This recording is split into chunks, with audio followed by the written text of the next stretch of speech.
నమస్తే అండి, welcome to moms world Chandu. First time video చూసినట్లయితే ఛానల్ ని సబ్స్క్రైబ్ చేసుకోండి.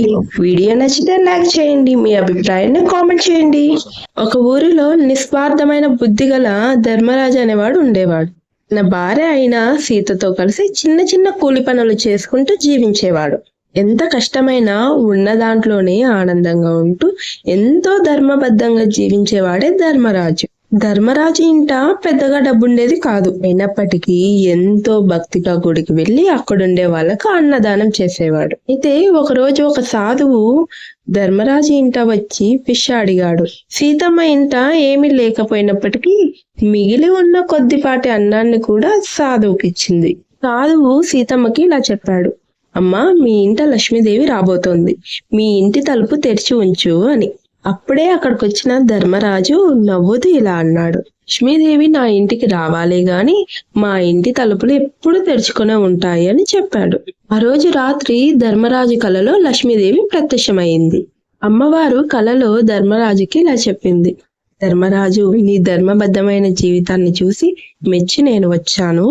నేను నీ ఇంటికి ధనాన్ని ప్రసాదిస్తున్నాను, కానీ ఒక నిబంధన ఉంది అని చెప్పింది. ఇప్పుడు ధర్మరాజు అమ్మవారితో ఇలా చెప్పాడు, అమ్మా తల్లి, నిబద్ధత ఏదైనా సరే, నేను మాత్రం ధర్మాన్ని విడిచిపెట్టను అని. అప్పుడు అమ్మవారు నవ్వుతూ, ఓ ధర్మరాజు, నీ ఇంట డబ్బు ప్రవేశించిన తర్వాత ఆ డబ్బుని పుణ్యకార్యాలకు మాత్రమే ఉపయోగించాలి, ఇతరులను కించపరచకూడదు. అలా అయితేనే నేను నీ ఇంట ఉంటాను, లేకుంటే నిన్ను వదిలి నేను వెళ్ళిపోతాను అని చెప్పింది. అందుకు అంగీకరించిన ధర్మరాజు నిద్ర లేవగానే ఇంట్లో మొత్తం డబ్బు బంగారంతో నిండిపోయింది. ప్రధానంగా ధర్మరాజు ఇంటి జీవితం మారిపోయింది. కొత్త ఇండ్లు, మంచి తిండి, మంచి బట్టలతో జీవితం కొనసాగించేవాడు. ప్రజలకు ఎక్కువ సహాయం చేయడం మొదలయ్యింది. దాన ధర్మాలు పెరిగాయి. ఊరిలో తన పేరు మరింత పెరిగింది. కానీ కాలం గడిచే కొద్దీ మార్పు మొదలయ్యింది. ధర్మరాజు చిన్న చిన్న విషయాలకి కోప్పడడం మొదలు పెట్టాడు. కొంతమంది పని వాళ్ళని చాలా చిన్న చూపు చూసేవాడు. గొప్పవాడయ్యాననే అహంకారంతో అందరినీ చిన్న చూపు చూడడం మొదలు పెట్టాడు. భర్తలో మార్పును గమనించిన సీత, నా ఇంటికొచ్చిన ధనం మా జీవితంలో ఉండే మంచితనాన్ని తీసుకుపోతుందేమో అంటూ మొరపెట్టుకోయింది.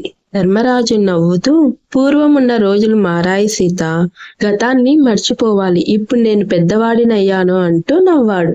ఆ రోజు రాత్రి ధర్మరాజు కల్లో అమ్మవారు ప్రత్యక్షమయ్యారు. ధర్మరాజుకి అమ్మవారు ఇలా చెప్పారు, నీవు నీ నిబద్ధతను తప్పావు కాబట్టి నేను నీ ఇంటి నుండి వెళ్ళిపోతున్నాను అని. ధర్మరాజుకి ఒక్కసారిగా భయం చుట్టుముట్టుపోయింది.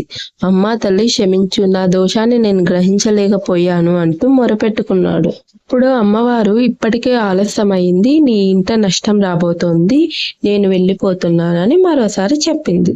ఆ రోజు నుంచి అతనికి నష్టం రావడం మొదలైంది. రోజు రోజుకి ధనం తగ్గిపోవడం ప్రారంభమైంది. మనిషికి గౌరవం కూడా తగ్గిపోయింది. నష్టాల మధ్యలో ధర్మరాజుకి తన పాత జీవితం గుర్తుకు వచ్చింది. ధర్మరాజు మళ్ళీ ధర్మ మార్గంలో నడవడం మొదలు పెట్టాడు. పేదవారికి అన్నదానాలు, సహాయం చేయడం మొదలు పెట్టాడు. ఒక్కరిని గౌరవించడం ప్రారంభించాడు. కోపాన్ని నియంత్రించుకోవడం అలవాటు చేసుకున్నాడు. ఇప్పుడు అక్కడికి వచ్చిన సాధువు ధర్మరాజుని చూస్తూ నవ్వుతూ ఇలా చెప్పాడు, చూడు నాయనా, లక్ష్మీదేవి ధనం కంటే ముందు ధర్మాన్ని చూస్తుంది. నువ్వు మారావు కాబట్టి ఆమె తిరిగి నీ జీవితంలోకి వస్తుంది అని చెప్పాడు. అప్పుడు ధర్మరాజు చేతులు జోడించి, ఈసారి అమ్మవారు నా జీవితంలోకి వచ్చినప్పటికీ నేను మారిపోను, నేను నా ధర్మాన్ని పాటిస్తాను అని చెప్పాడు. లక్ష్మీదేవి అనుగ్రహానికి ధర్మం, వినయం, భక్తి కావాలి. మనలో అహంకారం మొదలై పక్కవారిని తక్కువగా చూస్తామో అప్పుడు ఆ లక్ష్మీదేవి మన నుండి స్వయంగా వెళ్ళిపోతుంది. అమ్మవారు మన దగ్గర ఉండాలంటే సదాచారం, పరోపకారం, వినయమే మూలం.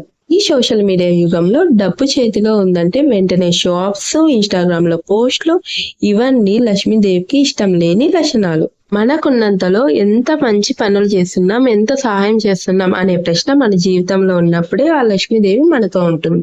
వీడియో నచ్చితే లైక్ చేసి మీ అభిప్రాయాన్ని కామెంట్ చేయండి.